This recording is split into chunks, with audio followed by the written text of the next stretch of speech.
ओम नमो भगवते वासुदेवाय। आप सभी भक्तों का दिन शुभ और मंगलमय हो। आज आप सुनेंगे पौष मास के कृष्णा पक्ष की सफला एकादशी की व्रत कथा और साथ में सुनेंगे महापुण्यदायी तुलसी महात्म्य की कथा। अंत में सुनेंगे विष्णु जी की आरती। तो आज का दिन बहुत ही पवित्र है क्योंकि आज पड़ रही है सफला एकादशी। वह तिथि जिसे शास्त्रों में सब पापों को हरने वाली और इच्छाओं को पूर्ण करने वाली कहा गया है। एकादशी व्रत हर महीने में 2 बार आता है, एक शुक्ल पक्ष में और एक कृष्ण पक्ष में। और जो भक्त श्रद्धा से इसका पालन करते हैं उनके जीवन में पुण्य, शांति, सद्गति और सुख प्रवेश करते हैं। इस व्रत को करने से मन शुद्ध होता है, पाप करते हैं और भगवान विष्णु स्वयं प्रसन्न होकर भक्त के जीवन में नई रोशनी भर देते हैं। आज के दिन जो भी भक्त उपवास रखकर श्रद्धा से कथा सुनते हैं उनके व्रत को सफल करने का आशीर्वाद स्वयं श्रीहरि देते हैं। ये कथा शुरू करने से पहले हम प्रार्थना करते हैं कि हे प्रभु, हे लक्ष्मी नारायण भगवान, हे तुलसी माता, आपकी शरण में बैठे इन सभी भक्तों का मैं आज आपके चरणों में प्रार्थना करती हूँ। तो भी आज सफला एकादशी का व्रत रखकर जहाँ कथा सुन रहे हैं उनके व्रत को सफल कीजिए, उनकी समस्त मनोकामना को पूरी करें, उनके घर परिवार में सुख शांति का वास हो। हे भगवान, मैं भी आपकी दासी हूँ, आपकी कथा वाचिका, आपकी दिव्य कथाओं को भक्तों तक पहुँचाने का प्रयास कर रही हूँ। मेरी वाणी में वह मधुरता भर देना कि भक्त भक्ति में डूब जाए। मेरे परिवार पर भी अपनी कृपा बनाए रखना। यदि बोलते बोलते कोई भूल हो जाए तो हे प्रभु, भूल चूक क्षमा करना और सभी भक्तों की हर मनोकामना को पूर्ण करना। तो मन को शांत कर लीजिए, प्रभु के ध्यान में लग जाइए और सुनिए सफला एकादशी व्रत कथा। प्रेम से बोलिए ओम गणेशाय नमः। सफला एकादशी व्रत कथा। अर्जुन पूछते हैं, हे भगवान, पौष मास की कृष्ण पक्ष की एकादशी का क्या नाम है? उस दिन कौन से देवता की पूजा होती है और उसकी क्या विधि है? यह सब मुझे आप विस्तार पूर्वक समझाइए। भगवान श्री कृष्ण बोले, हे अर्जुन, प्रेम के कारण मैं तुम्हारे प्रश्नों का विस्तार सहित उत्तर देता हूँ। अब तुम इस एकादशी व्रत का महात्म्य सुनो। पौष माह के कृष्ण पक्ष की एकादशी का नाम सफला है। इस एकादशी के देवता नारायण हैं। एकादशी को पहले बताई हुई विधि के अनुसार व्रत करना चाहिए और नारायण जी की सफला नाम की एकादशी में मुझे ऋतु के अनुकूल फल अर्पण करें। मनुष्य को 5 सहस्त्र साल तपस्या करने से जिस पुण्य फल की प्राप्ति होती है वह पुण्य भक्ति पूर्वक रात्रि जागरण सहित सफला एकादशी का व्रत करने से मिलता है। हे अर्जुन, अब तुम सफला एकादशी की कथा ध्यान पूर्वक सुनो। चंपावती नगरी में एक महिष्मान नाम का राजा राज्य करता था। उस राजा के 4 पुत्र थे। उन पुत्रों में से सबसे बड़ा लुम्पक राजा का पुत्र महापापी था। वह हमेशा पर स्त्री गमन तथा वैश्याओं के यहाँ अपने पिता का धन व्यर्थ किया करता था। वह सदैव देवता, ब्राह्मण, वैष्णव आदि की निंदा किया करता था। जब उसके पिता को अपने बड़े पुत्र के बारे में ऐसे समाचार ज्ञात हुआ तब उसने उसको अपने राज्य से निकाल दिया। जब लुम्पक सबके द्वारा त्याग दिया गया तब वह सोचने लगा कि अब मैं क्या करूं, कहाँ जाऊं। अंत में उसने रात्रि को पिता की नगरी में चोरी करने की ठानी। वह दिन में रहने लगा और रात को अपने पिता की नगरी में जाकर चोरी तथा अन्य बुरे कर्म करने लगा। रात्रि में वह जाकर नगर के नगर वासियों को मारता तथा कष्ट देता। कुछ दिनों में संपूर्ण नगरी को समाप्त कर दिया।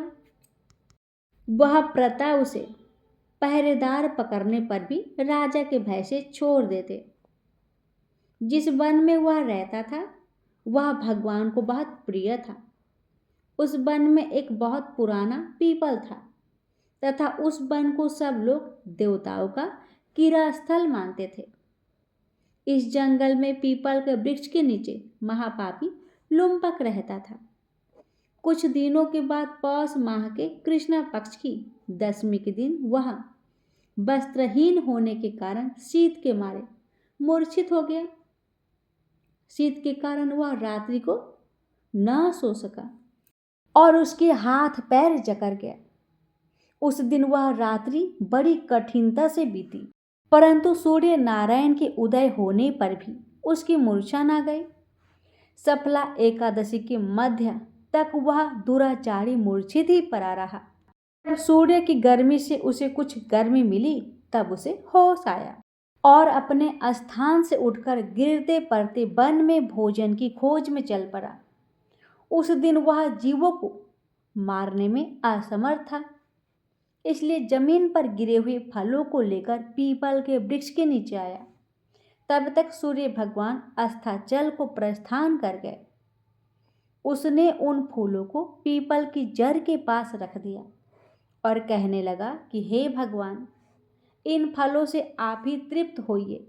ऐसा कहकर वह रोने लगा और रात्रि को उसे नींद न आई। उस महापापी के इस व्रत तथा रात्रि जागरण से भगवान अत्यंत प्रसन्न हुए और उसके समस्त पाप नष्ट हो गए। प्रातःकाल होते ही एक दिव्य रथ अनेकों सुंदर वस्तु से सजा हुआ आया और उसके सामने खड़ा हो गया। इसी समय आकाशवाणी हुई कि हे राजपुत्र, भगवान नारायण के प्रभाव से तेरे समस्त पाप नष्ट हो गए हैं। अब तू अपने पिता के पास जाकर राज्य प्राप्त कर। लुम्पक ने जब ऐसी आकाशवाणी सुनी तो वह अत्यंत प्रसन्न हुआ और कहा, हे भगवान, आपकी जय हो। ऐसा कहता हुआ सुंदर वस्त्रों को धारण करने लगा और अपने पिता के पास गया। उसने संपूर्ण कथा कह सुनाई और पिता ने उसको अपना राज्य भार सौंपकर वन का रास्ता लिया। अब लुम्पक शास्त्र अनुसार राज्य करने लगा।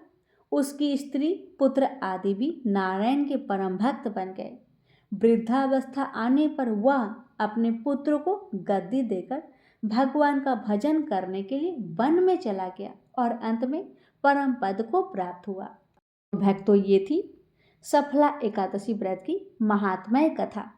जो इस व्रत को करता है और कथा को सुनता है, उसकी सभी मनोरथ नारायण भगवान अवश्य ही पूरी करते हैं। प्रेम से बोलिए ओम नमो भगवते वासुदेवाय। अब श्रवण करें तुलसी महात्मय संपूर्ण कथा। तो आज के दिन तुलसी माता और विष्णु भगवान की यह दिव्य कथा को शुरू से लेकर अंत तक सुनता है, उसका पुण्य कई गुना बढ़ जाता है। इसलिए भक्तों, बड़े ही श्रद्धा और प्रसन्न मन से सुनिए माँ तुलसी की महिमा कथा। एक समय जब देवगुरु बृहस्पति और देवराज इंद्र कैलाश पर्वत पर शंकर जी का दर्शन करने गए तो भगवान शंकर ने अपने भक्त की परीक्षा ली। उन जटाधारी दिगंबर ने उनके मार्ग में अवरोध डाला। यद्यपि वह तेजस्वी, शांत, लंबी भुजा और चौड़ी छाती वाले गौरवर्ण अपने विशाल नेत्रों से युक्त तथा सिर पर जटा धारे वैसे ही बैठे थे, तथापि उन भगवान शंकर को न पहचान कर इंद्र ने उनका धाम आदि परिचय पूछा और कहा कि शंकर जी अपने स्थान पर है या कहीं गए हैं। हे भक्तों, इस पर उस तपस्वी ने कुछ नहीं कहा, परंतु त्रिलोकी नाथ के ऐश्वर्य से गर्वित होकर इंद्र कब चुप रहते। उन्होंने क्रोध कर तपस्वी को घुरक कर कहा, अरे मैं पूछता हूं, तू उत्तर क्यों नहीं देता? मैं अभी तुझे वज्र मारता हूं, फिर देखता हूं तुझ दुर्गति की रक्षा कौन करता है। ऐसे क्रोध हो इंद्र ने जैसे ही उस दिगंबर को मारने के लिए हाथ में वज्र लिया, वैसे ही भगवान शंकर ने वज्र सहित इंद्र का हाथ स्तंभित कर दिया और विकराल नेत्र धारण कर भगवान शंकर ने उसे देखा तो ही ऐसा विदित हुआ मानो वह दिगंबर प्रज्वलित हो उठा और तेज से जला देगा। भुजाएं स्तंभित होने से इंद्र के क्रोध और दुख का अंत न रहा, परंतु जो ही बृहस्पति जी ने उस पुरुष को प्रज्वलित देखा तो ही अपनी बुद्धि से उनको शंकर भगवान जानकर प्रणाम किया और दंडवत कर बहुत सी स्तुति भी की। फिर इंद्र ने भी भगवान शंकर से कहा, हे दीनानाथ, हे महादेव, आप अपना क्रोध को रोककर इंद्र के अपराध को क्षमा कर दीजिए। बृहस्पति के यह वचन सुनकर महेश्वर गंभीर वाणी में बोले, मैं अपने नेत्रों से निकले हुए क्रोध को कैसे रोकूं? तब बृहस्पति जी ने कहा, भगवान, भक्तों पर दया करनी चाहिए। आप अपना भक्त वत्सल नाम सार्थक कीजिए। आप अपने इस तेज को कहीं और स्थापित कर इंद्र का उद्धार कीजिए। तब भगवान शंकर ने गुरु बृहस्पति से कहा, मैं तुम्हारी स्तुति से प्रसन्न हूं, जो तुमने इंद्र को जीवन दान दिलवाया है। मैं विश्वास करता हूं कि मेरे नेत्रों की अग्नि अब इंद्र को पीड़ित न करेगी। बृहस्पति जी से ऐसा कहकर भगवान शंकर ने अपने माथे से निकाले हुए अग्निमय तेज को अपने हाथ में लेकर क्षीर सागर में डाल दिया। फिर लीलाधारी भगवान अंतर्ध्यान हो गए। इस प्रकार जिसको जो जानने की इच्छा थी उसे जानकर इंद्र और शंकर बृहस्पति अपने स्थान को चले गए।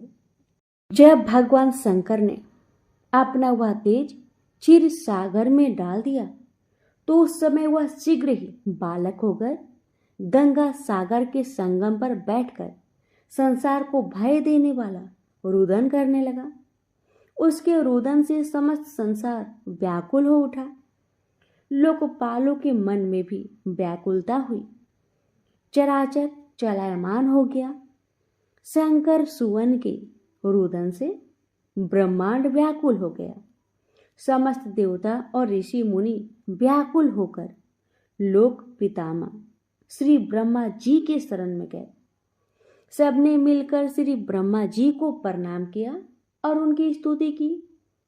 फिर कहा कि हे पितामह, यह तो बड़ा भयंकर समय उपस्थित हुआ है। हे महायोगिन, इसका नाश कीजिए। तब देवताओं की ऐसी बात सुनकर श्री ब्रह्मा जी सत्यलोक से उतरकर उस बालक को देखने के लिए समुद्र तट पर आए। समुद्र ने ब्रह्मा जी को आता देखकर प्रणाम किया और बालक को उठाकर उनकी गोद में दे दिया। तब विस्मित होकर श्री ब्रह्मा जी ने पूछा, हे सागर, तुम शीघ्र कहो कि यह बालक किसका है? समुद्र ने विनम्र शब्दों में कहा, प्रभु, ये तो मैं नहीं जानता, किंतु मुझे इतना अवश्य ज्ञात है कि यह गंगा सागर के संगम पर प्रकट हुआ है। अतएव हे जगत गुरु, आप इस बालक का जात कर्म आदि संस्कार कीजिए। इसका जातक फल बताइए। हे भक्तों, सागर ब्रह्मा जी के गले में हाथ डालकर बार बार उन्हें आकर्षण कर रहा था। फिर तो उन्होंने ब्रह्मा जी का गला इतनी जोर से पकड़ा कि उससे पीड़ित हो ब्रह्मा जी के नेत्रों से आंसू टपकने लगे। किसी प्रकार से ब्रह्मा जी ने अपने दोनों हाथों का जोर लगाकर अपना गला छुड़ाया और सागर से कहा, हे सागर, सुनो, मैं तुम्हारे पुत्र का जातक फल कहता हूँ। मेरे नेत्रों से जो यह जल निकला है, इस कारण इसका नाम जलंधर होगा। यह उत्पन्न होने के साथ ही तरुण हो गया है।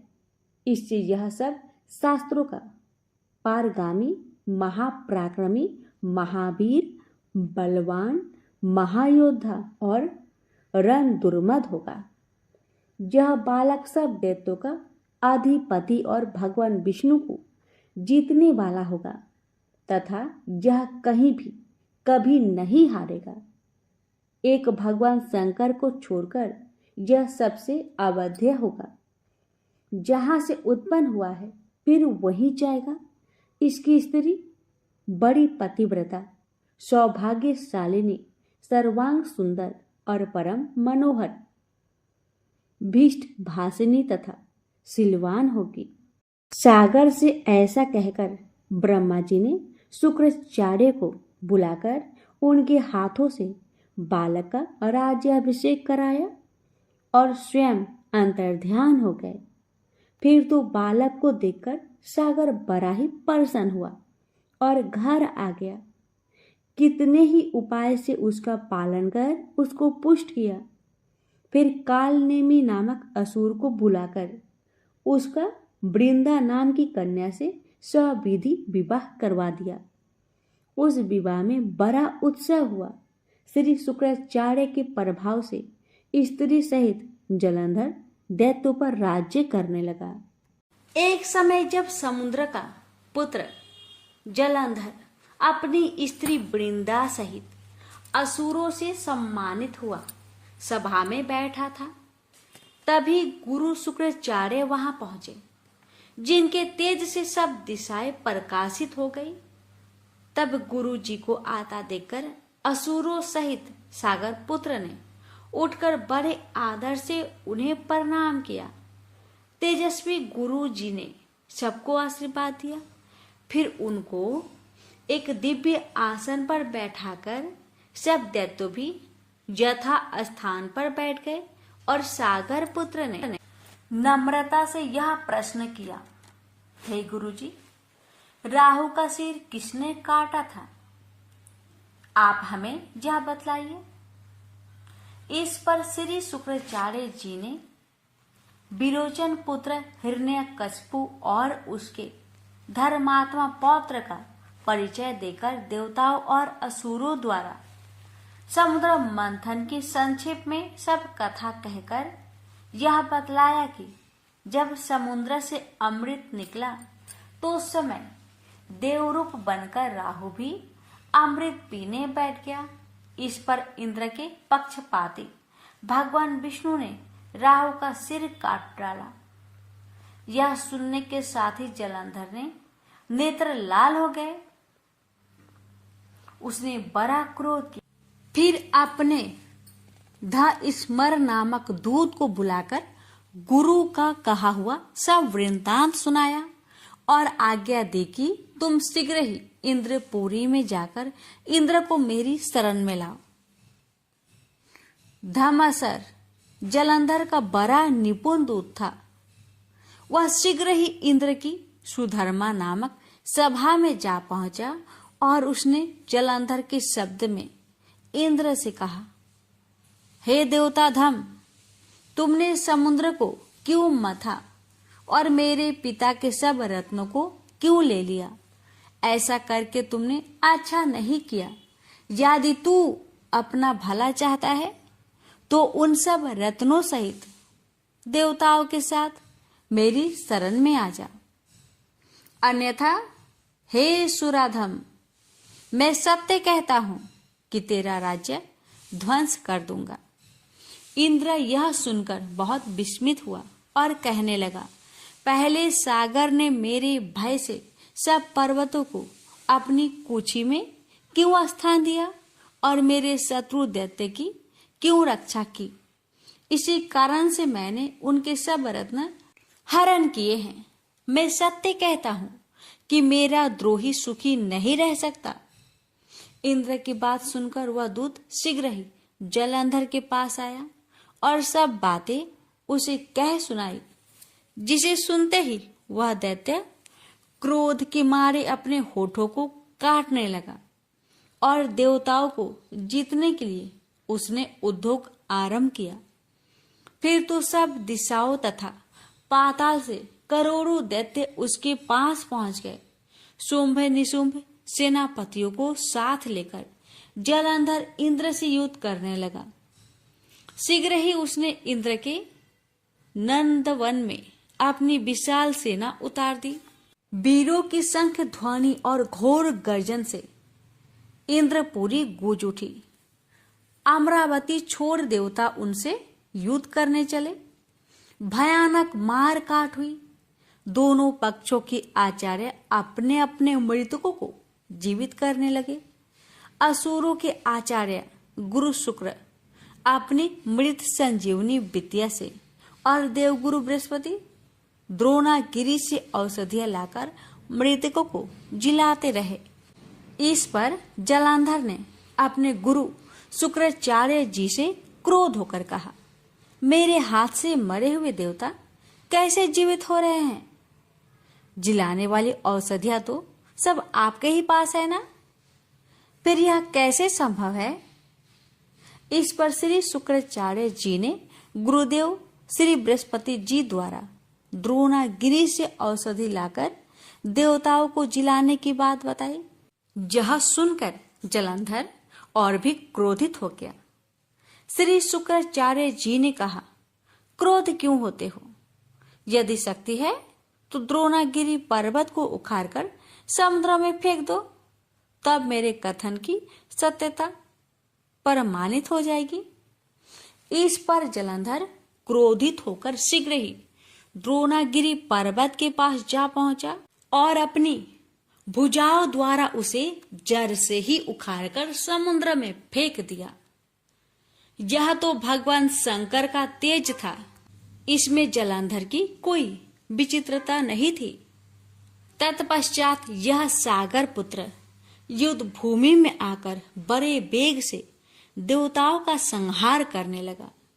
जब गुरु बृहस्पति औषधि लेने के लिए द्रोणागिरी पर्वत पर पहुंचे तो द्रोणागिरी की जगह वहां पर उन्हें सूना मैदान मिला।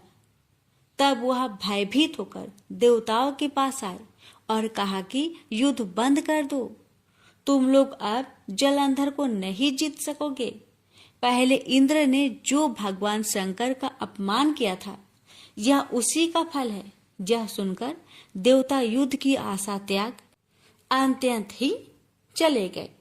इंद्र आदि सब देवताओं ने गुफाओं में शरण ली। तब श्री नारद जी ने कहा, जब जलंधर को अपनी खोज में आते देखकर इंद्र आदि देवता भय कंपित होकर वहां से भी भाग निकले। वह भागकर बैकुंठ में भगवान विष्णु के पास पहुंचे। फिर सब देवताओं ने अपनी रक्षा के लिए उनकी स्तुति की। देवताओं की उस दीन वाणी को सुनकर करुणा सागर भगवान विष्णु ने उनसे कहा, हे देवताओं, तुम भय को त्याग दो। युद्ध में मैं शीघ्र ही उस जलंधर को देखूंगा। ऐसा कहने के साथ ही भगवान गरुड़ पर जा बैठे। तब देवताओं सहित उन्हें युद्ध क्षेत्र की ओर प्रयाण करते देख समुद्र तनया लक्ष्मी के नेत्रों में जल भराया और उन्होंने कहा, हे नाथ, यदि मैं सर्वदा आपकी प्रिय हूं और भक्त हूं तो मेरा भाई आप द्वारा युद्ध में कैसे मारा जाना चाहिए? इस पर भगवान विष्णु ने कहा, यदि तुम्हारी ऐसी ही प्रीति है तो मैं उसे अपने हाथों से नहीं मारूंगा, परंतु युद्ध में तो मैं जाऊंगा ही, क्योंकि देवताओं ने मेरी बड़ी स्तुति की है। ऐसा कहकर शंख चक्र गदा पद्मधारी भगवान विष्णु गरुड़ पर चढ़े और शीघ्र ही युद्ध स्थान पर जा पहुंचे, जहां पर जलंधर विद्यमान था। विष्णु के तेज से कंपित देवता सिंहनाद करने लगे। फिर तो अरुण के अनुज गरुड़ के पंखों की प्रबल वायु से पीड़ित हो दैत्य इस प्रकार घूमने लगे जैसे आंधी से बादल आकाश में घूमते हैं। तब अपने वीर दैत्य को पीड़ित होते देखकर जलंधर ने क्रोध होकर भगवान विष्णु को कठोर वचन कहकर उन पर पूरी ताकत से आक्रमण कर दिया। दैत्यों के तीक्ष्ण प्रहारों से व्याकुल देवता इधर उधर भागने लगे। इस प्रकार भयभीत देखकर गरुड़ पर चढ़े भगवान विष्णु युद्ध में आगे बढ़े उन्होंने अपना सारंग नामक धनुष उठाकर बड़े जोर से टंकार किया। इससे त्रिलोक गूंज उठा। पल मात्र में ही भगवान विष्णु ने हजारों दैत्यों के सिर काट गिराए। यह देखकर जलंधर की क्रोध की सीमा न रही। फिर तो भगवान विष्णु और जलंधर में महान संग्राम हुआ। बाणों से आकाश भर गया। लोग आश्चर्य करने लगे। भगवान विष्णु ने अपने बाणों के वेग से उस दैत्य की ध्वजा, रथ और धनुष बाण से काट डाले तथा एक बाण से उसकी छाती पर प्रहार किया। इससे व्यतीत हो उसने अपनी प्रचंड गदा उठाकर गरुड़ के मस्तक पर दे मारी। गरुड़ पृथ्वी पर गिर पड़ा। साथ ही क्रोध से उस दैत्य ने अपने होठों को काटे और भगवान विष्णु की छाती में भी तीक्ष्ण बाण मारा। इसके उत्तर में भगवान विष्णु ने उसकी गदा काट दी और अपने सारंग धनुष पर बाण चढ़ाकर उसको बिधना आरंभ किया। जलंधर भी उन पर अपने पैने बाण बरसाने लगा। उस समय जलंधर ने भगवान को कई पैने बाण मारकर उनके दिव्य धनुष को काट दिया। धनुष कट जाने पर भगवान ने गदा ग्रहण कर ली और शीघ्र ही जलंधर को खींचकर मारी, परंतु उस अग्निवत अमोघ गदा की मार से भी वह चलायमान न हुआ और मदोमंद हाथी के समान उसे यानी गदा की भी मार को फूल की माला ही जाना। साथ ही उस युद्ध दुर्मद ने अत्यंत ही क्रोधित होकर अग्निमुख त्रिशूल उठाकर भगवान विष्णु पर छोड़ दिया। भगवान ने शिव जी की चरणों को स्मरण कर नंदक नामक त्रिशूल से उसके त्रिशूल को छेद दिया। जलंधर ने झटपट भगवान की छाती में एक मुष्टिक मारा। इसके उत्तर में भगवान विष्णु ने भी उसकी छाती पर अपनी मुष्टिका का प्रहार किया। फिर दोनों घुटने टेक कर बाहों और मुष्टिकों से वायुयुद्ध करने लगे। कितनी ही देर तक भगवान उसके साथ युद्ध करते रहे। जब वे कुछ श्रमित से हो गए तब सर्वश्रेष्ठ मायावी से भगवान उस दैत्य से मेघबानी में बोले, हे रण दुर्मद दैत्य श्रेष्ठ, तू धन्य है जो इस महायुद्ध में इतने बड़े बड़े आयुधों से भी भयभीत ना हुआ। तेरे इस युद्ध से मैं बड़ा प्रसन्न हूं।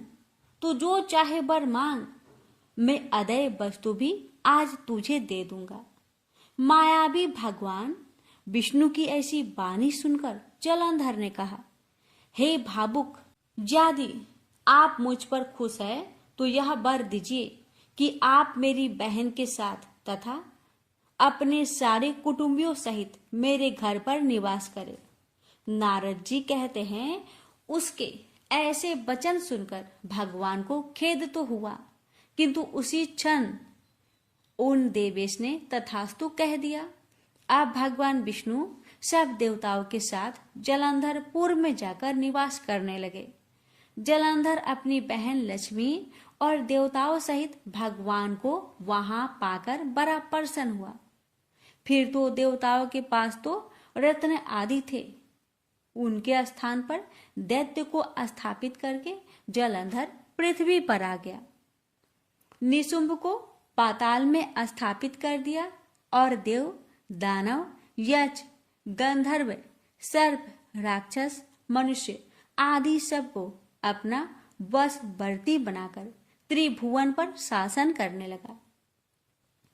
उसने धर्मानुसार सुपुत्रों के समान प्रजा का पालन किया। उसके धर्म राज्य में सभी सुखी थे।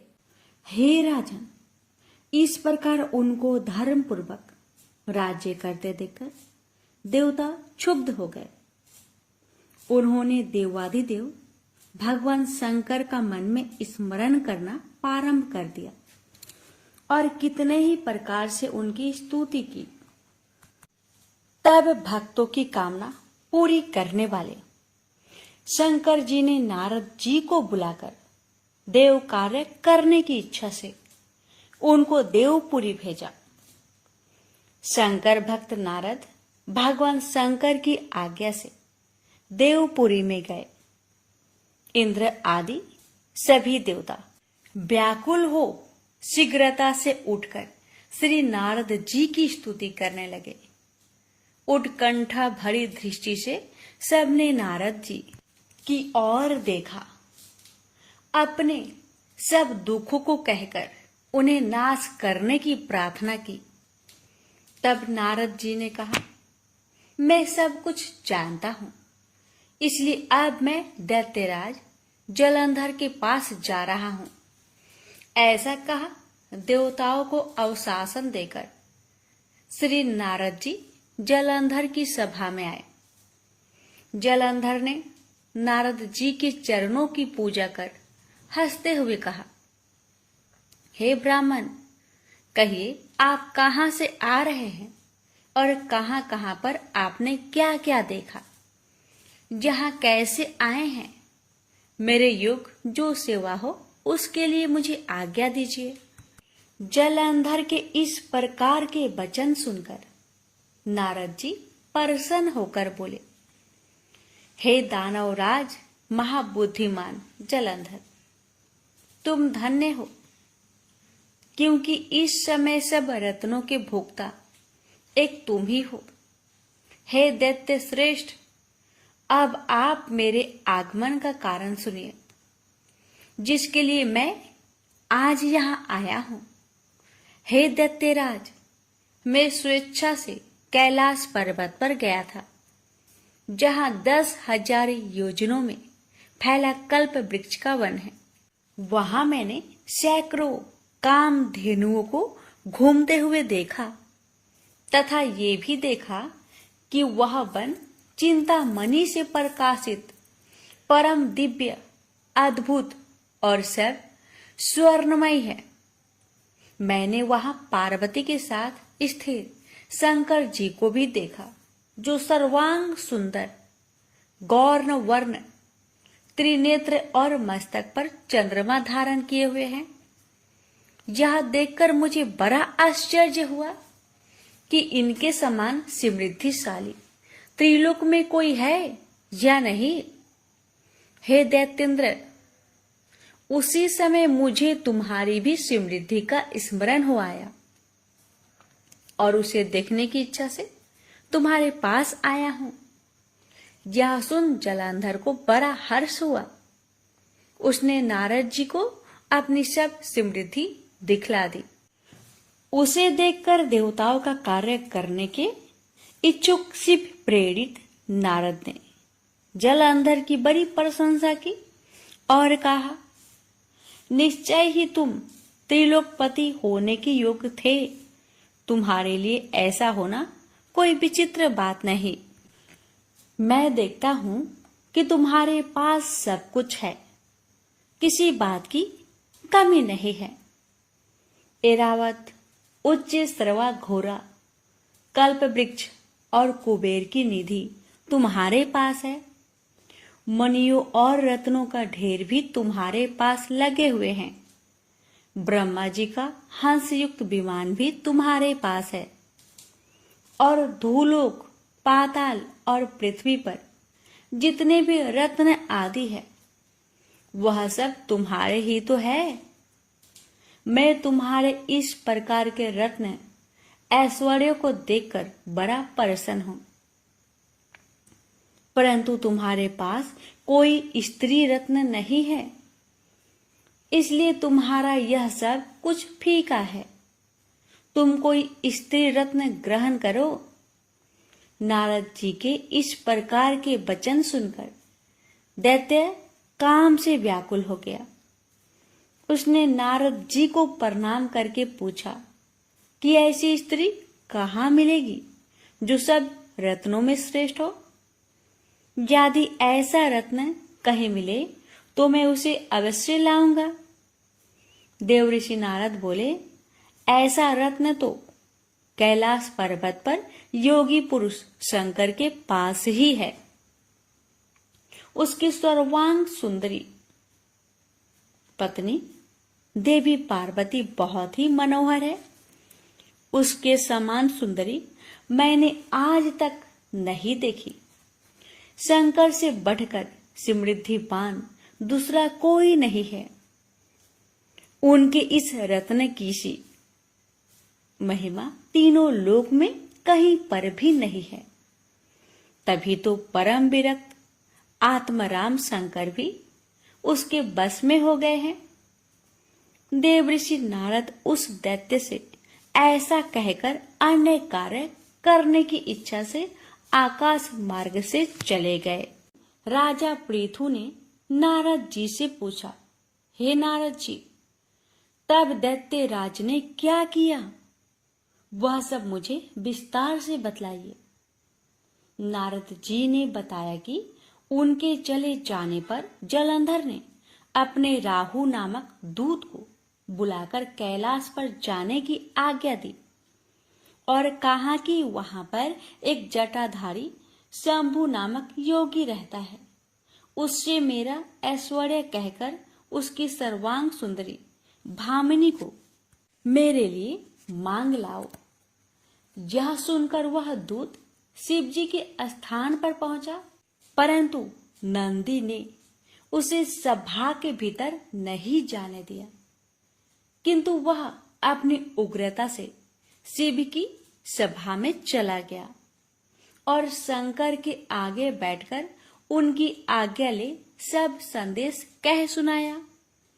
फिर तो राहु नामक दूत के ऐसा कहते ही भगवान शूल पानी के आगे पृथ्वी फोड़कर एक शब्द वाला पुरुष प्रकट हो गया, जिसका सिंह के समान मुख था और जो कि मानो दूसरा नरसिंह था। वह दौड़कर राहु को खाने चला तो राहु बड़े जोर से भागा, परंतु उस पुरुष ने राहु को पकड़ लिया। फिर उसने शिव जी की शरण ली, अपनी रक्षा मांगी, तो शिव जी ने उस पुरुष से राहु को छोड़ देने को कहा। तब उसने कहा, मुझे बड़े जोर की भूख लगी है, मैं क्या खाऊं? तब महेश्वर ने कहा, यदि तुझे भूख लगी है तो शीघ्र ही अपने हाथ पैरों के मांस को भक्षण कर ले। शिव जी की आज्ञा से वह पुरुष अपने हाथ और पैर का मांस भक्षण कर गया। अब केवल उसका सिर मात्र शेष रह गया। तब उसका ऐसा कृत्य देख शिव जी ने प्रसन्न होकर उसे अपना आज्ञाकारी मानकर अपना परम प्रिय गण बना लिया और कहा कि मेरी पूजा की तरह अब तेरी भी सदैव पूजा होती रहेगी, और जो तेरी पूजा नहीं करेगा वह मेरे प्रिय न होंगे। शिव जी से ऐसा वर पाकर उस पुरुष को बड़ी प्रसन्नता हुई। उस दिन से वह शिव जी द्वारा स्वीकृति मुख नामक गण होकर स्थिर रहने लगा। राजा पृथु ने कहा, हे नारद जी, यह तो आपने महाप्रभु शंकर की बड़ी अद्भुत कथा सुनाई है।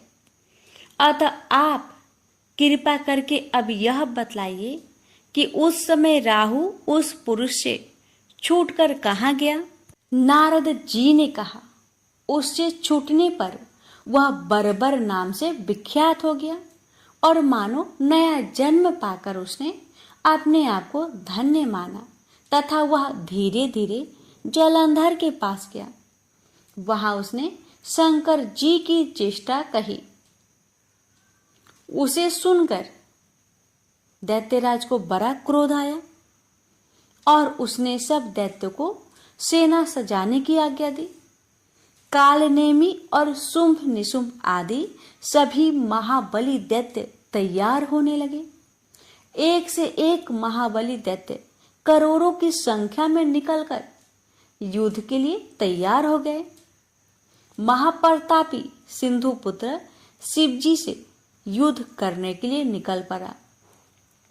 उसके आगे महर्षि शुक्राचार्य और छिनसार राहु हुआ। फिर तो उसी समय जलंधर का मुकुट खिसक कर धरती पर आ पड़ा आकाश में मेघ छा गए और बड़े अपशकुन हुए। उधर इंद्र आदि सब देवताओं ने एकत्र हो कैलाश पर जाकर शिव जी से सब वृत्तांत कहा और ये भी कहा कि आपने जलंधर से युद्ध करने के लिए जो भगवान विष्णु को भेजा था वह उसके वशवर्ती हो गए हैं तथा लक्ष्मी सहित जलंधर के अधीन होकर उसके घर में निवास करते हैं। अब देवताओं को भी उसके यहाँ निवास करना पड़ा है। अब वह सागर पुत्र आपसे युद्ध करने को आ रहा है, अतः आप उसे मारकर हमारी रक्षा करें। देवताओं से यह सब कुछ सुनकर शंकर जी ने भगवान विष्णु से पूछा, हे ऋषिकेश, युद्ध में आपने जलंधर का संहार क्यों नहीं किया और बैकुंठ को छोड़कर आप उसके घर कैसे चले गए? तब भगवान विष्णु ने हाथ जोड़कर शिव जी से कहा, उसे आपका अंशी या लक्ष्मी जी का भाई होने के कारण नहीं मारा है। वह बड़ा ही वीर व देवताओं से अजय है। मैं सत्य कहता हूं कि उसे कोई भी नहीं मार सकता। इस पर लक्ष्मी ने मुग्ध होकर और मैंने स्वयं उसके घर में रहने का वर दे दिया है, इसलिए मैं उसके घर में रहता हूं। हे सूरवीर्य विष्णु, आप यह क्या कहते हैं? उस दैत्य जलंधर को मैं अवश्य ही मारूंगा, इसमें कुछ भी संदेह नहीं है। अब आप सब देवता जलंधर को मेरे द्वारा ही मारा गया जान अपने स्थान को जाइए। जब शंकर जी ने ऐसा कहा तो सब देवता संदेह रहित होकर अपने अपने स्थान को चले गए। ठीक उसी समय पराक्रमी जलंधर अपनी विशाल सेना के साथ कैलाश पर्वत को घेरकर सिंहनाद करने लगा। दैत्यों के नाद और कोलाहल से शिवजी क्रोध हो गए। उन्होंने अपने नंदी आदि गणों को उसके साथ युद्ध करने की आज्ञा दे दी। कैलाश पर्वत के पास भीषण युद्ध होने लगा। दैत्यों ने अनेक प्रकार के अस्त्र शस्त्र बरसाने शुरू किए। भेरी, मृदंग, शंख और तीरों तथा हाथी, घोड़ों व रथों के शब्द से धरती कांपने लगी। युद्ध में कट कर मरे हुए हाथी, घोड़े और पैदलों का पहाड़ सा लग गया, जिससे कि युद्ध भूमि और भी आगमयी हो गई। दैत्यों के आचार्य श्री शुक्राचार्य अपनी मृत संजीवनी विद्या से सब दैत्यों को जिलाने लगे। यह देखकर शिव जी के गण व्याकुल हो गए और उनके पास जाकर सारा वृत्तांत सुनाया।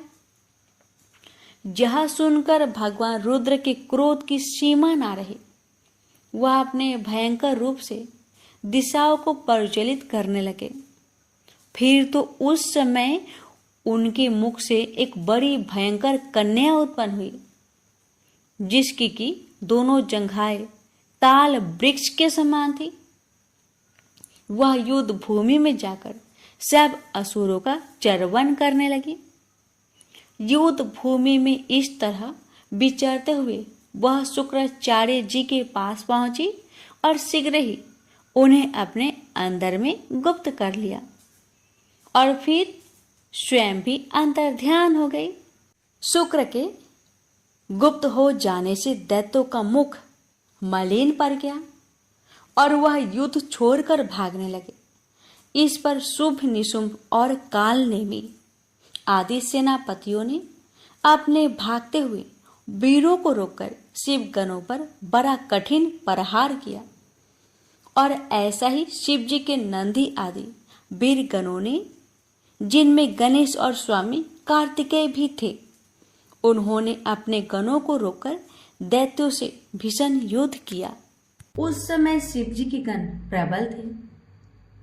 उन्होंने जलंधर, शुभ, निशुंभ, महासुर, कालनेमी आदि को पराजित कर दिया। यह देखकर सागर पुत्र जलंधर एक रथ पर, जिस पर लंबी पताका लगी हुई थी, उस पर चढ़कर युद्ध भूमि में संग्राम करने लगा। इधर जय और शील नामक शंकर की गण भी संग्राम में तत्पर होकर गरजने लगे। इस प्रकार दोनों सेनाओं के हाथी, घोड़े, शंख, भेरी तथा दोनों और के सिंहनाद से धरती त्रस्त हो गई। तत्पश्चात जलंधर ने कुहरे के समान बाणों को चला धरती से लेकर आकाश तक व्याप्त कर दिया और नंदी को 5, गणेश जी को 5 और वीरभद्र को साथ ही 20 बाण मारकर उनके शरीर को छेद दिया और मेघ के समान गर्जना करने लगा। जहां देखकर रुद्रपुत्र कार्तिकेय ने भी दैत्य जलंधर को अपनी शक्ति उठा के मारी और घोर गर्जन किया, जिसकी आघात से वह धरती पर गिर पड़ा, परंतु वह इतना बली था कि जल्दी से उठकर खड़ा हो गया और क्रोधाविष्ट होकर कार्तिकेय जी पर अपनी गदा का प्रहार कर दिया। ब्रह्मा जी के वरदान की सफलता के लिए शंकर पुत्र कार्तिकेय पृथ्वी पर सो गए। गणेश जी और नंदी भी गदा प्रहार से व्याकुल होकर धरती पर गिर पड़े। उसने वीरभद्र पर परीत का प्रहार किया, जिससे वीरभद्र का सिर फट गया और रक्त बहने लगा। वह व्याकुल होकर धराशायी हो गए। उनको धरती पर गिरा देखकर शंकर जी के गण चिल्लाते हुए युद्ध भूमि छोड़कर बड़े वेग से भागने के लिए। अब रौद्र रूप महाप्रभु शंकर अपने वीर गणों के साथ नंदी पर चढ़कर हंसते हुए युद्ध भूमि में आ गए। उनको आया देखकर उनके पराजित गण फिर लौट आए और सिंहनाद करते हुए आयुधों से दैत्यों पर प्रहार करने लगे। भीषण रूपधारी रुद्र को देखकर दैत्य भागने लगे। तब युद्ध में अपने अपने दैत्य को पराजित होते देखकर जलंधर हजारों बाण छोड़ता हुआ भगवान शंकर की ओर दौड़ा। उसके शुभ निशुंभ आदि वीर भी क्रोध से अपने होठों को काटते हुए शंकर जी की ओर दौड़े। इतने में शंकर जी ने जलंधर के सब बाण जालों को काटकर अपने गणों को निर्भय कर अपने अन्य बाणों की आंधी से दैत्य को पीड़ित कर दिया। खरगोरमा नामक दैत्य को अपने फरसे से मार डाला और बलाहक का भी सिर काट दिया। धमसर भी मारा गया और शिवगण चिशी ने प्रचंड नामक दैत्य का सिर काट डाला। किसी को शिवजी के बैल ने मारा और कई उनके बाणों द्वारा मारे गए। यह देखकर जलंधर अपने शुंभ निशुंभ आदि दैत्य को भी धिक्कारने लगा और भयभीतों को धैर्य देने लगा, पर किसी प्रकार वे भी त्रस्त दैत्य दोबारा युद्ध भूमि में जाने को तैयार न हुए। दैत्य सेना ने पलायन शुरू कर दिया। तब महाक्रोध जलंधर शिवजी को अपनी ओर ललकारने लगा। साथ ही उसने 70 बाण मारकर शिवजी को दग्ध कर दिया तथा और भी बहुत से बाणों का प्रहार किया। शिवजी उसके बाणों को काटते रहे, जहां तक कि उन्होंने जलंधर की ध्वजा, क्षेत्र और धनुष को भी काट दिया। फिर 7 बाण मारकर उसके शरीर में आघात पहुंचाया। धनुष के कट जाने से जलंधर ने प्रचंड बाण मारकर उनकी गदा के टुकड़े कर दिए। तब उसने समझा कि शिव मुझसे बलवान है, अतः उसने गंधर्वी माया उत्पन्न कर दी। अनेक गंधर्व अप्सराओं से गण पैदा हो गए। बीना और मृदंग आदि बाजों के साथ नृत्य व गान होने लगा। इसमें अपने गणों सहित रुद्र भी मोहित हो गए। उन्होंने युद्ध बंद कर दिया। फिर तो काम से मोहित हो जलंधर जल्दी से त्रिनेत्र भगवान शंकर का रूप धारण करके वृषभ पर बैठ पार्वती के पास जा पहुंचा। उधर जब पार्वती ने अपने पति को आते देखा तो अपनी सखियों के साथ छोड़ दिया और आगे आई। पार्वती को देखकर कामातुर जलंधर का वीर्य पतन हो गया और उसके पवन से वह जड़ भी हो गया। गौरी ने उसे दानव जाना तो वह अंतर्ध्यान होकर उत्तर की ओर मानस पर चली गई। वहां पार्वती को देखकर जलंधर फिर शिव जी की ओर लौटा।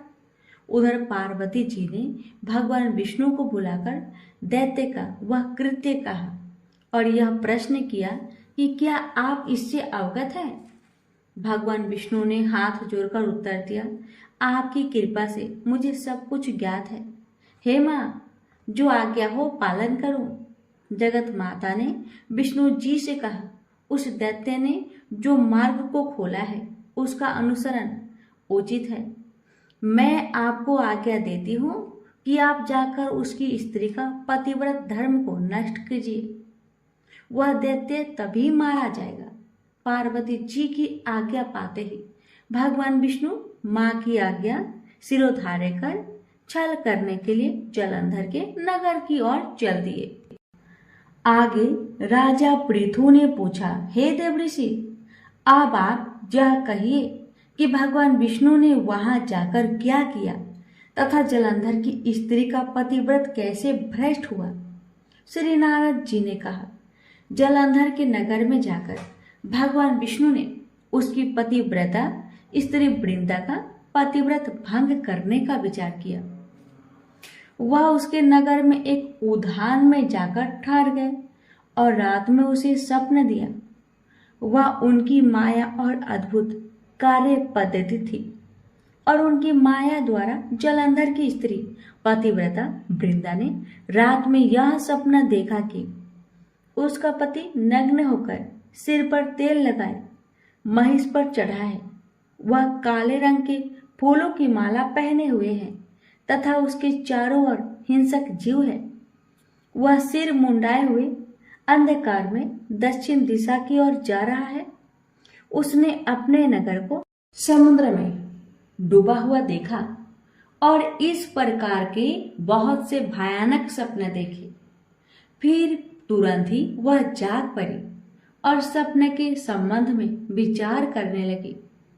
इतने में उसने सूर्य उदय होते हुए देखा तो सूर्य में उसे एक छिद्र दिखाई दिया तथा वह कांतिहीन था। इसे उसने अनिष्ट जाना और भयभीत होकर रोने लगी। वह छज्जे पर गई, अटारी पर चढ़ी, भूमि पर उतरी, मगर उसे कहीं पर भी शांति प्राप्त नहीं हुई। फिर वह अपनी दो सखियों के साथ लेकर उपवन में गई, परंतु वहां भी उसे शांति प्राप्त नहीं हुई। फिर वह जंगल में निकल गई, पर वहां भी उसे चैन न आया। वन में उसने सिंह के समान दो भयंकर राक्षसों को देखा, जिससे वह अत्यंत भयभीत होकर वहां से भागने लगी। उसी समय वहां अपने शिष्यों सहित एक तपस्वी आ गए तो वृंदा उसके पैरों को हाथ लगाकर उससे अपनी रक्षा के लिए याचना करने लगी। मुनि ने अपनी एक ही हुक्कार से उन दोनों राक्षसों को वहां से भगा दिया। वृंदा को आश्चर्य हुआ और वह भय से मुक्त हो मुनि को हाथ जोड़कर प्रणाम करने लगी और कृतज्ञता का ज्ञापन किया। फिर उसने मुनि से अपने युद्धरत पति के संबंध में उसकी कुशल क्षेम का प्रश्न किया। मुनि ने मौन हो गए और आगे पीछे देखकर कुछ कहना चाहा कि उसी समय दो बानर उनके पास आ हाथ जोड़कर खड़े हो गए। जैसे ही मुनि ने भुकुटी का संकेत किया तो वह उड़कर आकाश में चले गए। फिर वह जलंधर का सिर वह धर लेकर मुनि के पास आ गए। तब वृंदा अपने पति को मारा जान मूर्छित होकर धरती पर गिर पड़ी और अनेक प्रकार के वचन कहकर दारुण विलाप करने लगी। तत्पश्चात उसने मुनि जी से कहा, हे कृपानिधे, आप मेरे पति को जीवित कर दीजिए।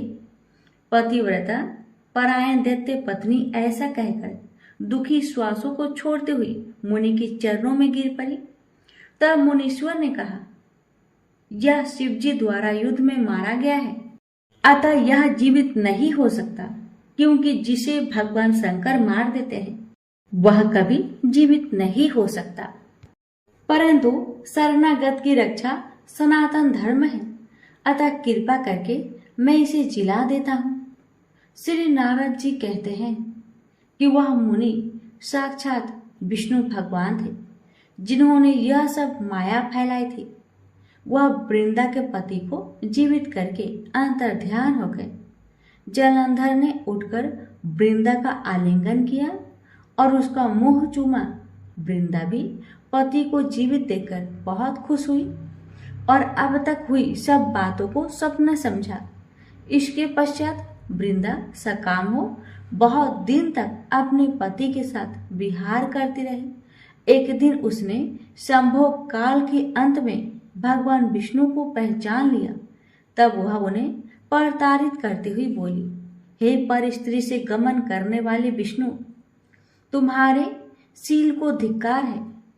मैंने जान लिया है कि वह मायावी तपस्वी तुम ही थे। हे राजन, ऐसा कहकर क्रोध हो पतिव्रता ने अपने तेज को प्रकट करते हुए श्राप दिया, जो तुमने अपनी माया से 2 राक्षस मुझको दिखाए थे, वही दोनों राक्षस किसी समय तुम्हारी भी स्त्री का हरण करेंगे और उसके विरह में दुखी होकर तुम वानरों की सहायता से वन में भ्रमण करोगे और वह सर्वेश्वर जो इस समय तुम्हारा शिष्य बना हुआ है वह वहां पर तुम्हारा साथी रहेगा। ऐसा कहकर पतिव्रता वृंदा भगवान विष्णु के लाख माना करने पर भी अग्नि में प्रवेश कर गई। ब्रह्मा आदि देवता आकाश से उसका प्रवेश देखते रहे। वृंदा के शरीर का तेज श्री पार्वती जी के शरीर में चला गया और आकाश में जय जयकार होने लगी। पतिव्रत धर्म के प्रभाव से वृंदा ने मुक्ति प्राप्त की। तब राजा पृथु ने पूछा, हे देवऋषि, इसके पश्चात युद्ध में क्या हुआ तथा वह दैत्य कैसे मारा गया? कृपा करके उस कथा को मुझसे कहिए।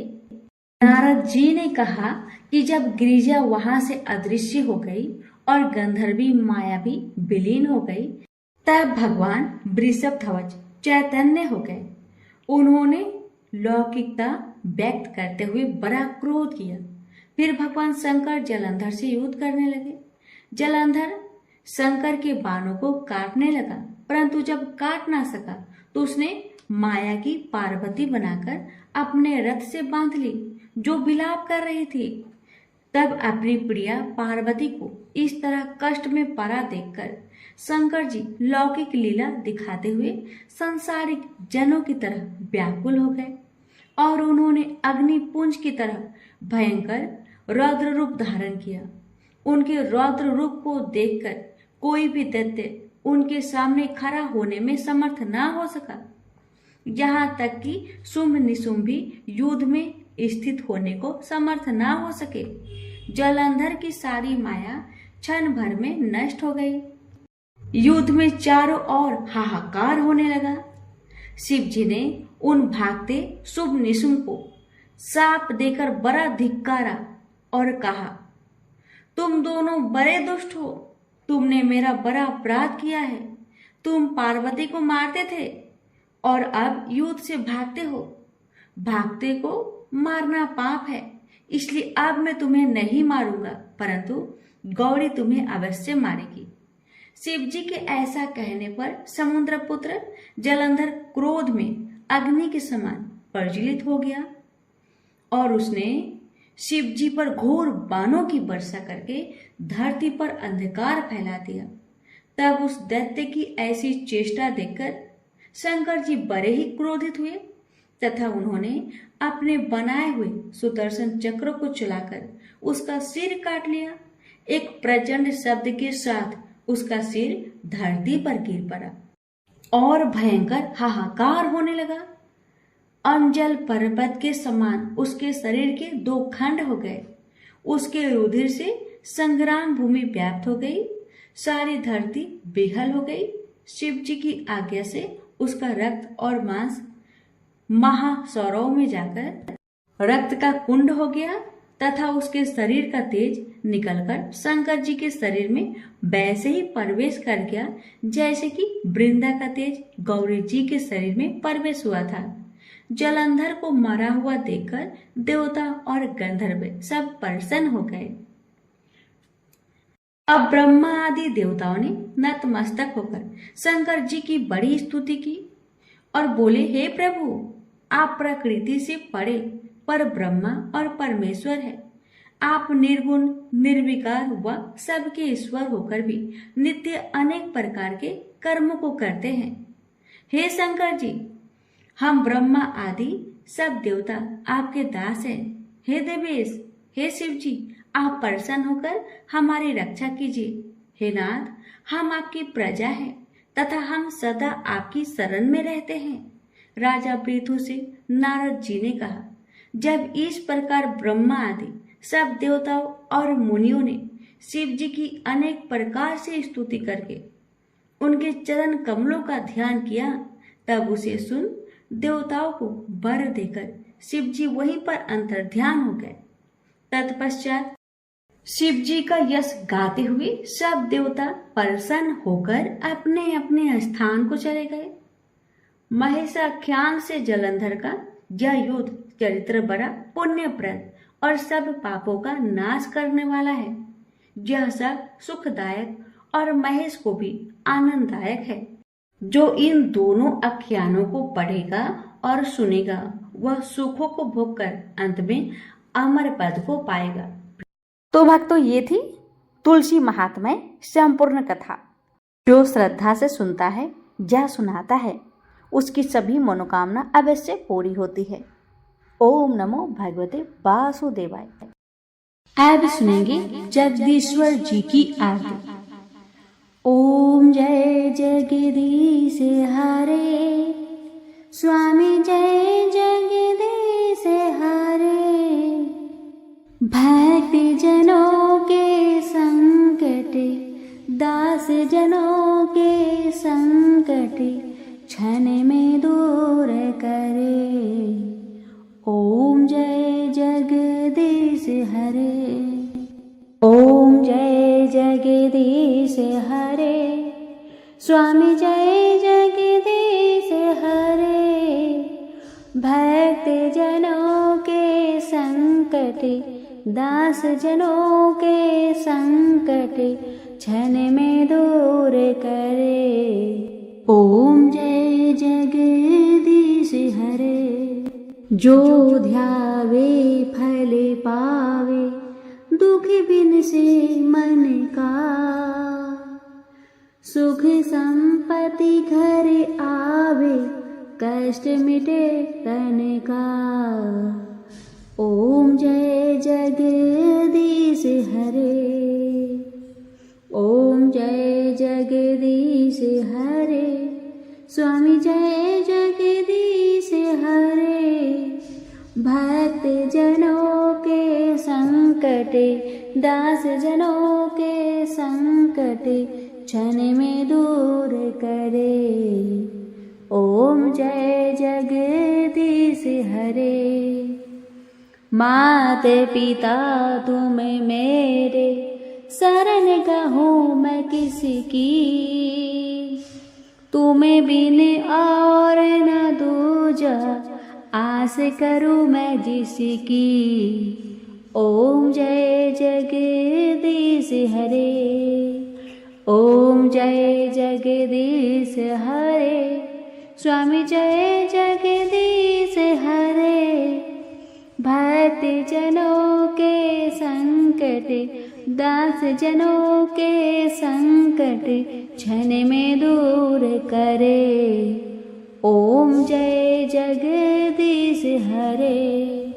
तुम पूर्ण परमात्मा, तुम अंतर्यामी। पार ब्रह्मा परमेश्वर, तुम सबके स्वामी। ओम जय जगदीश हरे, ओम जय जगदीश हरे, स्वामी जय जगदीश हरे। भक्ति जनों के संकट, दास जनों के संकट क्षण में दूर करे। ओम जय जगदीश हरे। तुम करुणा के सागर, तुम पालन करता, मैं मूर्ख खल कामी कृपा करो भरता। ओम जय जगदीश हरे। ओम जय जगदीश हरे। स्वामी जय जगदीश हरे। भक्त जनों के संकट, दास जनों के संकट क्षण में दूर करे। ओम जय जगदीश हरे। तुम हो एक अगोचर, सबके प्राणपति, किसी विधि मिलूं दयामय, तुमको मैं कुमति। ओम जय जगदीश हरे। ओम जय जगदीश हरे। स्वामी जय जगदीश हरे। भक्त जनों के संकट, दास जनों के संकट क्षण में दूर करे। ओम जय जगदीश हरे। दीन बंधु दुख हरता, तुम ठाकुर मेरे, अपने हाथ उठाओ द्वार पर मैं तेरे। ओम जय जगदीश हरे। ओम जय जगदीश हरे। स्वामी जय जगदीश हरे। भक्त जनों के संकट, दास जनों के संकट क्षण में दूर करे। ओम जय जगदीश हरे। विषय विकार मिटाओ, पाप हरो देवा, श्रद्धा भक्ति बढ़ाओ, सनातन की सेवा। ओम जय जगदीश हरे। ओम जय जगदीश हरे। स्वामी जय जगदीश हरे। भक्त जनों के संकट, दास जनों के संकट क्षण में दूर करे। ओम जय जगदीश हरे। तन मन धन सब है तेरा, सब कुछ है तेरा। ओ स्वामी सब कुछ है तेरा। तेरा तुझको अर्पण, तेरा तुझको अर्पण क्या लागे मेरा। ओम जय जगदीश हरे। ओम जय जगदीश हरे। स्वामी जय जगदीश हरे।